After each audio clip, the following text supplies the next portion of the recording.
नमस्कार। सुबह के 10 बज चुके हैं और वक्त हो चला है 10 के एजेंडे का। मैं हूं आपके साथ ऋतु तिवारी पोखरियाल। बुलेटिन की शुरुआत करेंगे। राष्ट्रपति द्रौपदी मुर्मू का आज मध्य प्रदेश दौरा है। 17वें प्रवासी भारतीय दिवस कार्यक्रम में शामिल होंगी।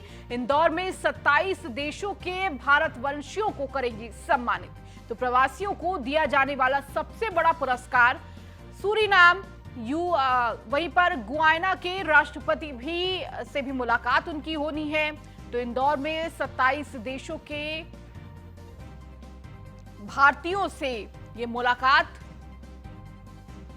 तो 27 देशों के भारतवंशियों को सम्मानित करेंगी। इसके साथ ही प्रवासियों को दिया जाने वाला ये सबसे बड़ा पुरस्कार है। सूरीनाम गुयाना के राष्ट्रपति भी करेंगे मुलाकात। तो प्रवासी भारतीय सम्मेलन, ये कार्यक्रम जहां कल प्रधानमंत्री ने संबोधित किया था, तो आज राष्ट्रपति पहुंचेंगी। इंदौर में ये पूरा कार्यक्रम आयोजित हो रहा है। प्रवासियों को दिया जाने वाला एक सबसे बड़ा सम्मान है जो आज राष्ट्रपति इस सम्मान को देंगी। तो राष्ट्रपति द्रौपदी मुर्मू का मध्य प्रदेश के इंदौर दौरा आज है। इंदौर में ये पूरा कार्यक्रम आयोजित हुआ है। राष्ट्रपति द्रौपदी मुर्मू 27 देशों के भारतवंशियों को सम्मानित करेंगी। प्रवासियों को दिया जाने वाला ये सबसे बड़ा सम्मान है, सबसे बड़ा पुरस्कार है। तो प्रवासियों को दिया जाने वाला ये पुरस्कार।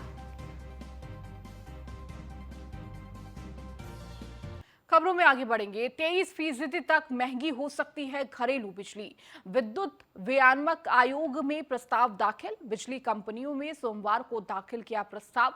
बिजली दरों में 15.85% वृद्धि का प्रस्ताव दाखिल है। तो आयोग से स्वीकृति के बाद 23% बढ़ेगी बिजली की दरें। किसानों की बिजली भी महंगी करने का प्रस्ताव है। घरेलू बिजली की दरों में 18 से 23% वृद्धि का प्रस्ताव है। तो औद्योगिक बिजली की दर में 16% की वृद्धि का प्रस्ताव है। इसके साथ ही कृषि बिजली की दरों में 10 से 12% वृद्धि प्रस्तावित की गई है। तो किसानों की बिजली भी महंगी हो सकती है, इसका प्रस्ताव। तो घरेलू बिजली में भी 18 से 23% की वृद्धि का प्रस्ताव है। इसके साथ ही औद्योगिक बिजली की दर में 16% वृद्धि का प्रस्ताव है। तो 23% तक महंगी हो सकती है घरेलू बिजली।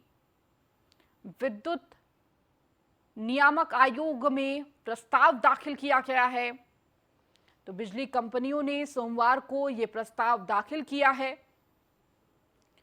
और अधिक जानकारी के साथ हमारे संवाददाता एसके वाजपेयी हमारे साथ जुड़ चुके हैं। एसके, आप देखिए, कहीं ना कहीं आगे आने वाले वक्त में जो बिजली है वो महंगी हो सकती है, चाहे वो घरेलू हो, फिर औद्योगिक हो, या फिर किसान के उपयोग वाली बिजली हो। बिल्कुल निश्चित तौर पर, क्योंकि अगर हम देखें तो उत्तर प्रदेश पावर कारपोरेशन की जो विभिन्न कंपनियां हैं, जो अलग अलग डिस्काम हैं, उन कंपनियों की तरफ से इसमें पूर्वांचल, मध्यांचल, पश्चिमांचल और साथ ही साथ अगर हम देखें केस्को और टोरेंटो, ये जो कंपनियां हैं उनकी तरफ से विद्युत वृद्धि का प्रस्ताव विद्युत नियामक आयोग उत्तर प्रदेश में प्रस्तुत किया गया है। हालांकि प्रस्ताव को लेकर नियामक आयोग को निर्णय करना है कि वो विद्युत दरों को बढ़ाता है या फिर जो यथावत दरें हैं वो इसी तरीके से लागू रहती हैं। अगर हम बढ़ी दरों की बात करें तो 18 से 23% तक बिजली महंगी हो सकती है, जिसमें घरेलू बिजली को 18 से 23%, अगर इंडस्ट्रियल की बात करें तो करीब 16%, अगर हम कृषि क्षेत्र की बिजली की बात करें तो 10 से 12% तक बढ़ोतरी का प्रस्ताव है। हालांकि इस प्रस्ताव को नियामक आयोग सुनेगा, उसके बाद दोनों पक्षों की तरफ से पहले दलीलें होंगी, उसके बाद नियामक आयोग यह तय करेगा कि विद्युत दरों को बढ़ाया जाए अथवा नहीं। हालांकि उत्तर प्रदेश विद्युत उपभोक्ता परिषद से इन बढ़ी हुई दरों को लेकर लगातार विरोध नियामक आयोग में दर्ज कराता जा रहा है। और साथ ही साथ अगर हम देखें तो लगातार नियामक आयोग में विद्युत उपभोक्ता परिषद अपना पक्ष रखता रहा है। उसकी मांग है कि जो सरप्लस पैसा है जो कि विद्युत कंपनियों के पास है, जिसको लेकर पहले ही उत्तर प्रदेश सरकार और पावर कारपोरेशन और नियामक आयोग की तरफ से निर्देश जारी किए जा चुके हैं कि वो जो वृद्धि का प्रस्ताव है वो इस सरप्लस पैसे में बराबर किया जाना चाहिए या उसके एवज में वो पैसा कंपनियों को अपनी वृद्धि किए बिना उसमें एडजस्ट करना चाहिए। हालांकि इन सारी चीजों को लेकर नियामक आयोग में चीजें हैं। अब नियामक आयोग इन दरों को लेकर सुनवाई करेगा। अब देखना यह है कि नियामक आयोग किस तरीके का निर्देश इस प्रस्ताव पर देता है। अगर नियामक आयोग विद्युत कंपनियों के इस प्रस्ताव को मानता है तो विद्युत दरों में बढ़ोतरी होगी। अगर इस प्रस्ताव को नियामक आयोग खारिज कर देता है तो विद्युत कंपनियां बढ़ी हुई दरों पर बिजली नहीं दे पाएंगी। अब देखना यह है कि नियामक आयोग इस वृद्धि के प्रस्ताव पर क्या निर्णय लेता है। जी, इसके साथ ही साथ जो प्रस्ताव दायर किए गए हैं, डाले गए हैं, उन प्रस्तावों पर सुनवाई कब होगी और इसके साथ ही कब ये फैसला आ सकता है? लगातार पिछले एक सप्ताह से विद्युत कंपनियां अपना प्रस्ताव तैयार कर रही थी। कल देर शाम विद्युत कंपनियों की तरफ से यह प्रस्ताव विद्युत नियामक आयोग में दाखिल किया गया है। चूंकि नियामक आयोग ने अभी कोई तिथि नहीं लगाई है, उत्तर प्रदेश विद्युत उपभोक्ता परिषद की तरफ से इस वृद्धि के प्रस्ताव का विरोध उस नियामक आयोग में किया गया है, जिसको लेकर एक प्रत्यावेदन भी नियामक आयोग में दाखिल हो चुका है। अब देखना यह है कि नियामक आयोग कब तिथि लगाता है इन दोनों प्रस्तावों को लेकर। जो एक प्रस्ताव वृद्धि का है और दूसरा इसके विरोध को लेकर है, तो इन प्रस्तावों पर नियामक आयोग सुनवाई करेगा। दोनों पक्षों की दलीलें सुनने के बाद अगर नियामक आयोग यह फैसला देता है कि विद्युत दरें बढ़ाई जाएं, तभी उत्तर प्रदेश की विद्युत कंपनियां दरें बढ़ा सकेंगी। हालांकि इसके पहले भी एक बार प्रस्ताव कंपनियों की तरफ से दिया जा चुका है, लेकिन उस दौरान जब विद्युत उपभोक्ता परिषद ने सरप्लस पैसे के बारे में आयोग को बताया था, तब यह प्रस्ताव आयोग की तरफ से स्थगित कर दिया गया था। अब देखना यह है कि जब इस बार दोबारा से कंपनियां वृद्धि के प्रस्ताव को आयोग में दे रही हैं, उसके बाद किस तरीके का निर्णय आयोग की तरफ से लिया जाता है। जी ठीक है, इसके आप लगातार जुड़े रहिए और भी खबरों पर आपसे अपडेट लेंगे। खबरों में आगे बढ़ेंगे। जीआईएस 2023 से पहले जिला स्तरीय सम्मेलन का आयोजन। तो राजधानी में इन्वेस्टर्स समिट का आज होगा आयोजन। 50,000 करोड़ के निवेश प्रस्ताव पर लगेगी मुहर। तो प्रशासन के पास 25,000 करोड़ के निवेश के प्रस्ताव। पहले सत्र की अध्यक्षता लखनऊ के डीएम करेंगे। तो जीआईएस 2023 से पहले जिला स्तरीय सम्मेलन का आयोजन किया गया है और देखिए हर जिले में इस सम्मेलन का आयोजन किया जाएगा और इसकी शुरुआत सबसे पहले राजधानी से की जा रही है, जिसकी अध्यक्षता लखनऊ के डीएम करेंगे। तो एक दिवसीय ये पूरा निवेश सम्मेलन है। तो जीआईएस 2023 से पहले जिला स्तरीय सम्मेलन का आयोजन और देखिए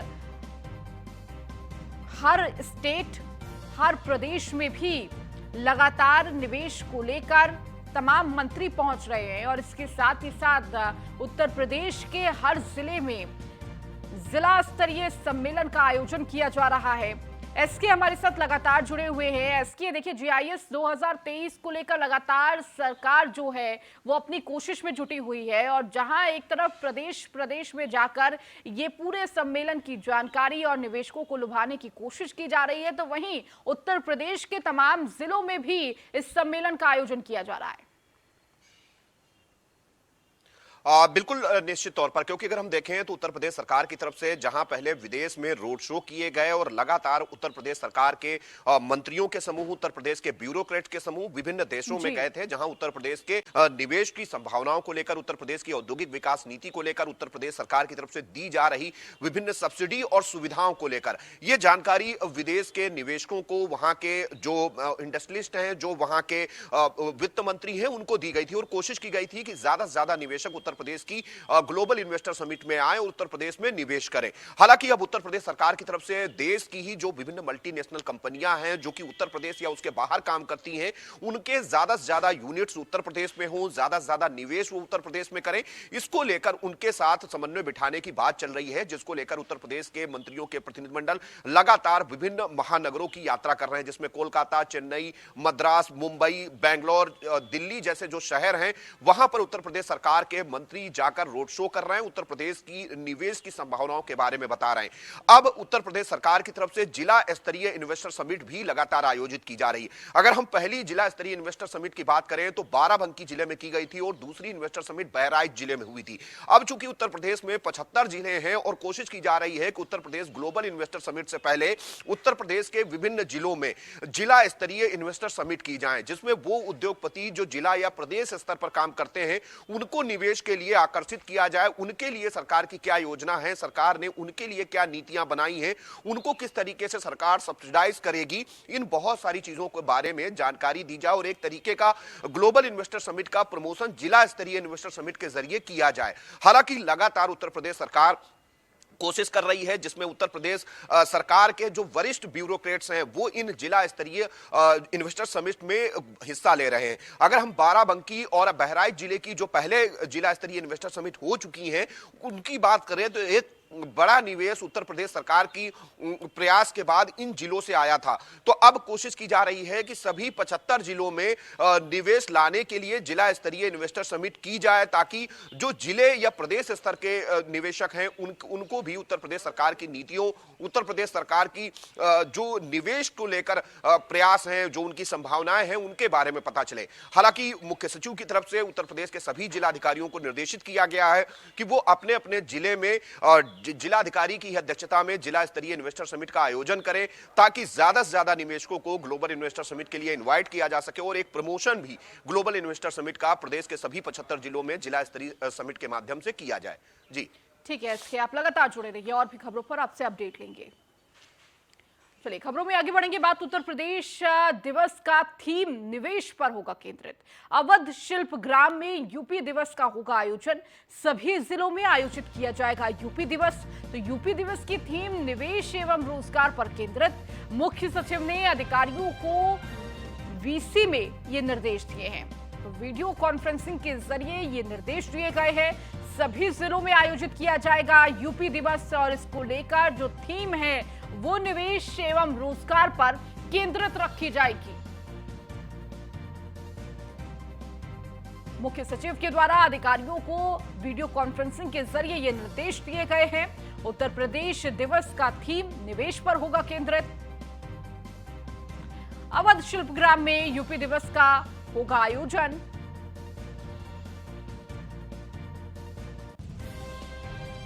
और लगातार एसके वाजपेयी हमारे साथ जुड़े हुए हैं। एसके, जिस तरह से यूपी दिवस का आयोजन होने जा रहा है और इसको लेकर जो थीम रखी गई है वो रोजगार और निवेश को केंद्रित रखते हुए ये थीम रखी गई है और तमाम जिलों में यही थीम जिस तरह से निर्देश दिए गए हैं वीडियो कॉन्फ्रेंसिंग के जरिए कि निवेश और रोजगार को ही थीम बनाकर चलना है।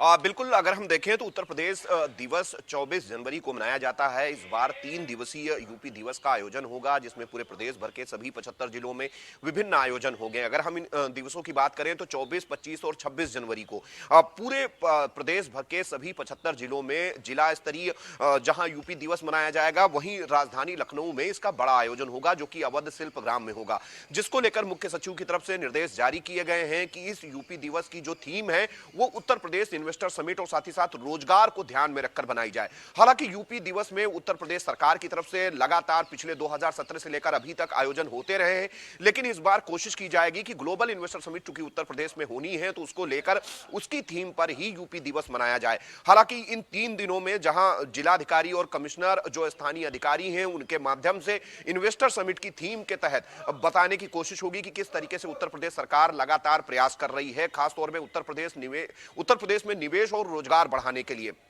और लगातार उस दिशा में ये आयोजन होंगे। हालांकि ये आयोजन लगातार 3 दिनों तक होंगे, जहां अंतरराष्ट्रीय स्तर के जो खिलाड़ी हैं उनको सम्मानित भी किया जाएगा, साथ ही साथ जो प्रबुद्ध जन के लोग हैं उनको भी बुलाया जाएगा, और साथ ही साथ विभिन्न तरीके के जो सांस्कृतिक आयोजन है वो भी किए जाएंगे। और कोशिश होगी कि इन आयोजनों के जरिए उत्तर प्रदेश सरकार की जो थीम है निवेश और रोजगार को लेकर उसका प्रदर्शन किया जाए। जी ठीक है, इसके बहुत शुक्रिया इन तमाम जानकारियों को साझा करने के लिए। एक दिवसीय लखनऊ निवेश सम्मेलन का आज आयोजन होगा। सुबह 11 बजे इंदिरा गांधी प्रतिष्ठान में आयोजन किया जाएगा, जहां डिप्टी सीएम ब्रजेश पाठक कार्यक्रम में पहुंचेंगे। तो वहीं केंद्रीय राज्य मंत्री कौशल किशोर भी होंगे शामिल। तो एक दिवसीय लखनऊ निवेश सम्मेलन का आयोजन किया जाएगा। सुबह 11 बजे इंदिरा गांधी प्रतिष्ठान में इसका आयोजन होगा। डिप्टी सीएम ब्रजेश पाठक इस कार्यक्रम में पहुंचेंगे। वही केंद्रीय राज्य मंत्री कौशल किशोर भी शामिल होंगे।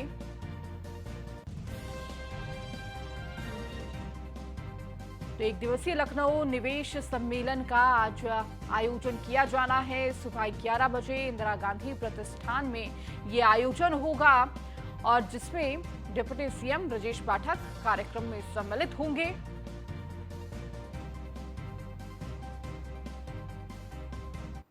बीजेपी ने विधान परिषद प्रत्याशी घोषित कर दिया है। बरेली मुरादाबाद खंड क्षेत्र से जयपाल सिंह, इसके साथ ही कानपुर उन्नाव खंड से क्षेत्र से अरुण पाठक प्रत्याशी घोषित किए गए हैं। इसके साथ ही गोरखपुर फैजाबाद खंड क्षेत्र से देवेंद्र प्रताप सिंह प्रत्याशी घोषित हुए हैं।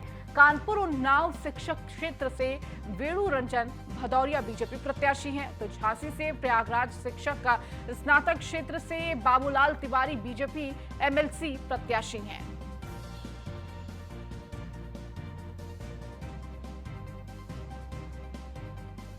तो बीजेपी ने अपने प्रत्याशियों की घोषणा कर दी है। बीजेपी से एमएलसी प्रत्याशी हैं, तो बीजेपी ने विधान परिषद प्रत्याशी घोषित किए हैं। बरेली मुरादाबाद खंड क्षेत्र से जयपाल सिंह,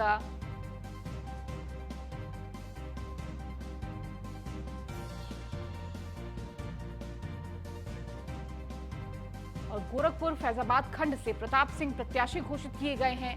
इसके साथ ही कानपुर उन्नाव से वेणु रंजन भदौरिया बीजेपी प्रत्याशी। और अधिक जानकारी के साथ अश्विनी हमारे साथ, हमारे संवाददाता जुड़ चुके हैं। अश्विनी, बीजेपी विधान परिषद प्रत्याशी घोषित कर दिए हैं। बिल्कुल बात करें तो बीजेपी ने जो विधान परिषद की 5 सीटों के लिए चुनाव होना है उनको लेकर के अपने प्रत्याशी घोषित कर दिए। इसमें 3 स्नातक खंड के लिए चुनाव होने हैं, वही 2 खंड शिक्षक के लिए चुनाव होने। निश्चित तौर पर ऐसे में जो बीजेपी ने अपने पुराने जो एमएलसी हैं, जो इससे पहले भी एमएलसी इन सीटों पर रह चुके, उन्हीं प्रत्याशियों फिर से एक बार दाव लगाया है, जिसमें से बरेली मुरादाबाद स्नातक क्षेत्र जो है वहां से जयपाल सिंह को बीजेपी प्रत्याशी बनाया गया। वहीं कानपुर उन्नाव स्नातक क्षेत्र से अरुण पाठक, जो वर्तमान में भी एमएलसी हैं, उनको बनाया गया फिर से प्रत्याशी। गोरखपुर फैजाबाद स्नातक क्षेत्र से देवेंद्र प्रताप सिंह को बीजेपी प्रत्याशी बनाया गया। वहीं बात करें कानपुर उन्नाव शिक्षक क्षेत्र से वेणु रंजन भदौरिया बीजेपी प्रत्याशी बनाया गया। अगर कानपुर शिक्षक खंड की बात करें तो यहाँ पर जो निर्दलीय प्रत्याशी हैं काफी लंबे समय से कब्जा जमाए हुए, तो कहीं न कहीं ऐसे में इस बार का चुनाव कानपुर उन्नाव जो खंड का शिक्षक होना है वो काफी दिलचस्प होने वाला है। इसके अलावा बात करें झांसी प्रयागराज जो शिक्षक स्नातक क्षेत्र है, बाबूलाल तिवारी को बीजेपी ने प्रत्याशी बनाने के तौर पर 30 जनवरी को इन सीटों के लिए वोटिंग होगी, क्योंकि 12 फरवरी को इन सभी सीटों का कार्यकाल समाप्त हो रहा है। उससे पहले वोटिंग करा करके नए जो एमएलसी होंगे उनको शपथ दिलाई जाएगी। ठीक है, बहुत शुक्रिया अश्विनी इस जानकारी को साझा करने के लिए। वहीं 16 फरवरी से 10वीं और 12वीं की बोर्ड परीक्षाएं आयोजित की गई हैं। 58 लाख से अधिक छात्र छात्राएं परीक्षा में होंगे शामिल। 12वीं के प्रैक्टिकल परीक्षा 2 फेज में आयोजित किए जाएंगे। तो 16 फरवरी से 10वीं और 12वीं की बोर्ड परीक्षाएं आयोजित की जाएंगी। 58 लाख से अधिक छात्र छात्राएं परीक्षा में शामिल होंगे। 12वीं के प्रैक्टिकल परीक्षा 2 फेज में आयोजित किए जाएंगे। तो बोर्ड परीक्षाओं को लेकर तारीखों का लगातार इंतजार था छात्रों को। और इसके बाद आपको बता दें 58 लाख से अधिक छात्र छात्राएं इस परीक्षा में बैठेंगे। 12वीं के जो प्रैक्टिकल है वो 2 फेज में रखे गए हैं। तो 16 फरवरी से 10वीं और 12वीं बोर्ड की परीक्षाएं आयोजित की जाएंगी।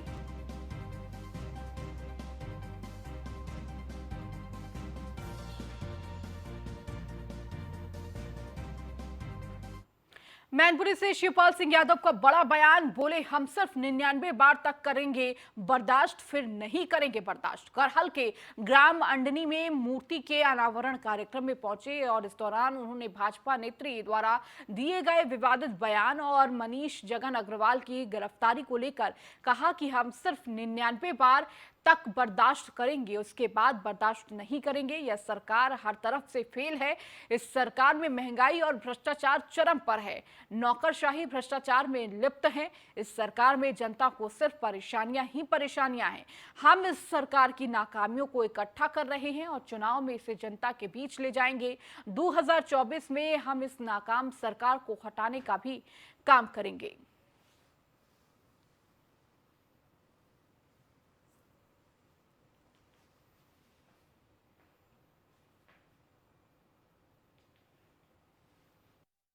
तक हम इंतजार करेंगे। गलतियों का उसके बाद जवाब मिलेगा। गलतियों का जो उन्होंने कहा है तो उनको बर्दाश्त करेंगे। 99 ये बात बर्दाश्त नहीं है। और अब खबर बागपत से, जहां कई थानों के उप निरीक्षक के कार्य क्षेत्रों में बदलाव किया गया है। एसपी नीरज कुमार जादौन ने फिर चलाई तबादला एक्सप्रेस। 27 उप निरीक्षक के लिए ये तबादला।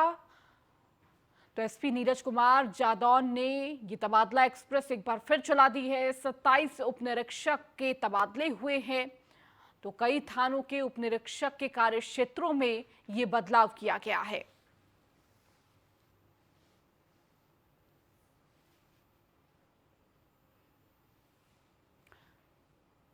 27 उप निरीक्षक के लिए ये तबादला, उनके कार्य क्षेत्रों में बदलाव किया गया है। कई थानों के ये उप निरीक्षक हैं जिनके कार्य क्षेत्रों में बदलाव। एसपी नीरज कुमार जादौन ने फिर चलाई है ये तबादला एक्सप्रेस और काम को देखते हुए ये माना जा रहा है कार्य क्षेत्र में बदलाव किया गया है।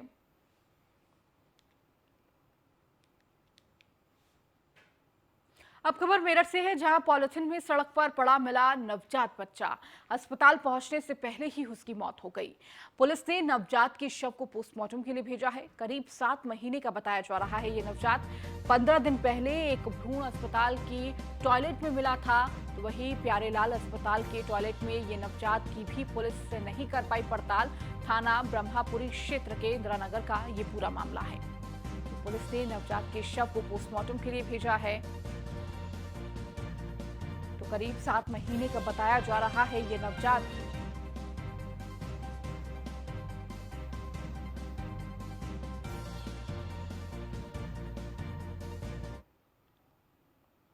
चलिए, इस बुलेटिन में फिलहाल इतना ही। बने रहिए न्यूज़ 1 इंडिया के साथ।